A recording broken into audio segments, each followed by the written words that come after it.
To his credit, Little Crow urged that the war be a war of soldier against soldier. There's no evidence of him killing any whites. He was prominent in several battles against soldiers at Fort Ridgely, the Battle of Acton, and Wood Lake. The Battle of Acton was fought directly across the lake from where I live, just a couple miles from my house, and was a good example of Little Crow's view of how the fighting should occur. After Fort Ridgely, the Dakota people had divided, the warriors had divided, and Little Crow went north. And there, near Acton, actually near the site of where the first killings had happened, Little Crow had an argument with other Dakota people, and they divided. And the argument was over who should they be fighting. Little Crow was opposed to attacking these settlements. He told them again that it should be a war of soldier against soldier. And so they divided. Little Crow was attacked by the 9th Minnesota under Captain Strout, and then Walkers Among Sacred Stones came in to aid and help the Dakota people actually to win the Battle of Acton. As we remember the Civil War, let us also remember that there were Dakota who served in the Union Army. The Renville Rangers were of Dakota and white blood. But there were full-blood Dakota who actually fought for the Union after 1863, primarily. Captain John Smith and Alfred Roque were among them. Today, we remember the life and death and the spirit of Toyota DeYuta. His tragedy echoes through the river valleys and woodlands that he loved. We must learn from the life he lived and how he died. Through this education comes knowledge, and with knowledge, the healing that is still needed. We pray that someday the bitter tears of the past will be wiped for the last time. Thank you.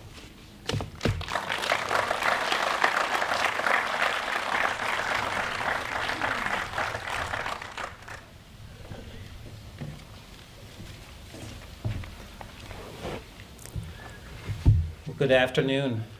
First, I just want to thank everybody for coming out. When we started planning this, we really weren't sure how many people would come because primarily, with the holiday weekend. And so really thankful, and couldn't have been a better day, it's turned out. At least breeze has helped with the bugs, and it's a nice temperature, so thanks again. In 1862, a leader was engaged in a war to preserve his homeland and the way of life of his family and neighbors. This leader had opposed conflict and had preferred every other course of action be taken to remedy the ills before them. He struggled with choices that would have to be made, and he ridiculed those who advocated that other, more radical paths be taken. However, when actions by others forced his hand, Robert E. Lee chose to side with his beloved state, Virginia, and he took up arms against his country.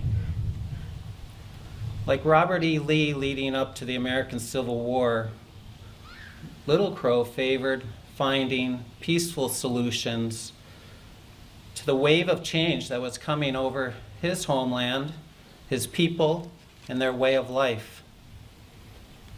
He was recognized for his intellect, command, and eloquence. The Little Crow could see the change that was coming, and he tried to bridge the two cultures to help his people. To get a sense of the pace of that change, in 1950, there was about 6,000 people, white people, in Minnesota. At that same time, there was about 50,000 Native Americans. By 1870, the white population had really exploded. It was 450,000 at that point. They were really promoting Minnesota as a place for people to come to in Europe as well as the East Coast. So really dramatic changes that were taking place. In an effort to adapt, Little Crow tried to learn more about the white culture by going to church, school, learning English and math. Earlier in his life, he earned the respect of traders, including Henry Sibley, who would later become governor and then also general in Minnesota. With the swelling population, the government realized that they would need rights for more land for the people, and they negotiated a series of treaties with the Dakota. Little Crow could see the landscape was changing both figuratively and physically before him. As a result, he was very active in negotiations. He was a lead negotiator in the Mendota Treaty of 1851.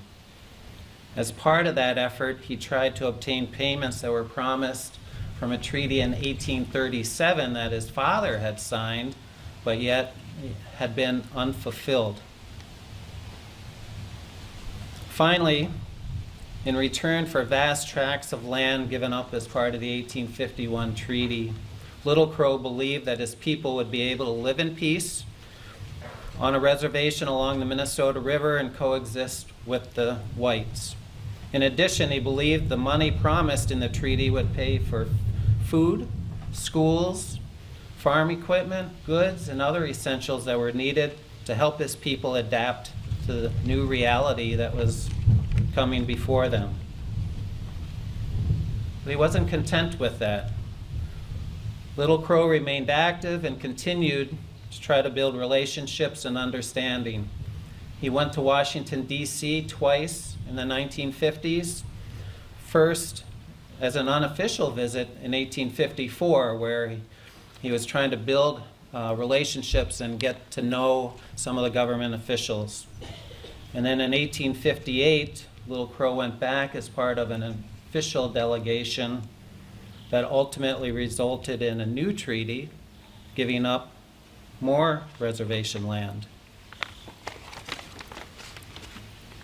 Unfortunately, in spite of all these efforts, things were not going well for the Dakota. Agreements continued to go unfulfilled. Payments promised by the treaties rarely came. Deer and other game were disappearing. Cutworms in the fall of 1861 had decimated the crops that were grown, and then the winter of 61 and 62 was unusually harsh. So there wasn't a lot of food, and then again, the treaty payments were late. The Dakota were starving and they were beginning to die, even though the warehouses at the lower and upper Sioux agencies were full of food. Little Crow tried to be a peacemaker as starving Dakotas broke into the warehouse at the upper Sioux agency in early August and pled with the agents to provide food in advance of the payments arriving. Others noticed that the charged atmosphere, and they tried to warn of the impending conflict. Missionaries had sent letters and warnings to Washington. Settlers from New Ulm had sent a letter to Governor Ramsey. However, help didn't arrive soon enough. When the fighting ultimately broke out, Little Crow urged against war because he knew what the outcome would be. However, in the end, he reluctantly agreed to lead the Dakota in war. War is ugly, and it can bring out the best and the worst in people. And the Dakota War was no different. During the war, Little Crow had urged that attacks only be against soldiers and traders. Unfortunately, that advice was not heeded, and over 600 innocent men, women, and children were killed and often mutilated. And settlers around the Hutchinson area were included. However, it's important to remember, as Representative Erdahl had said, that not all the Dakota joined in the fighting, and many had helped settlers escape. Following the war, the ugliness continued. While Robert E. Lee and the Confederate soldiers, who would be allowed to return home largely unpunished, with a certain amount of dignity and the ability to pick up their lives where they left off, government officials issued directives to exterminate the Dakotas, or at least drive them from the state for good. Bounties were issued for scalps. Fear and anger, retribution caused many Dakota to be killed and mutilated, and almost all of the Dakota were forced from the state, even those who had refused to fight and those who had helped the settlers. Many died from the squalid conditions they were forced to endure, and ultimately those who survived were relocated far from their homelands to places that were nothing like their historical homes. Military campaigns continued into the Dakota territories and pushed survivors farther away from Minnesota, and were really indiscriminate in their targets. So it was in that atmosphere when Little Crow returned to Minnesota, and it was in that atmosphere that he was killed on July 3rd of 1863, just north of Hutchinson. And it was in that atmosphere that his body was mutilated following his death.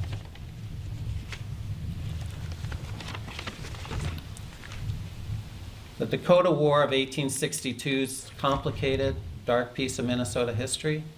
It's part of Hutchinson's history, too.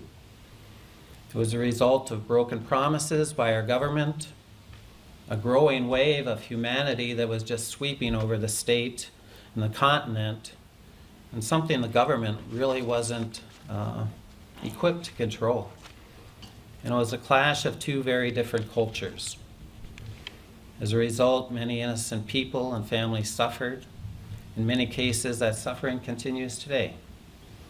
So let us use today as the start of an attempt to better understand the issues that led to the Dakota War, the efforts that Little Crow and others extended to try to head that off, and the suffering of the Dakota and the families and descendants of the settlers and the soldiers continue to feel today. Let us also resolve to reach out to those who are different from ourselves and open our hearts to the richness that diversity provides to us. While we should not forget the past, let us resolve to forgive one another and continue the process of reconciliation, remembering that we are all children of God, the Creator. Finally, let us resolve to treat everyone with dignity and respect. So thanks again.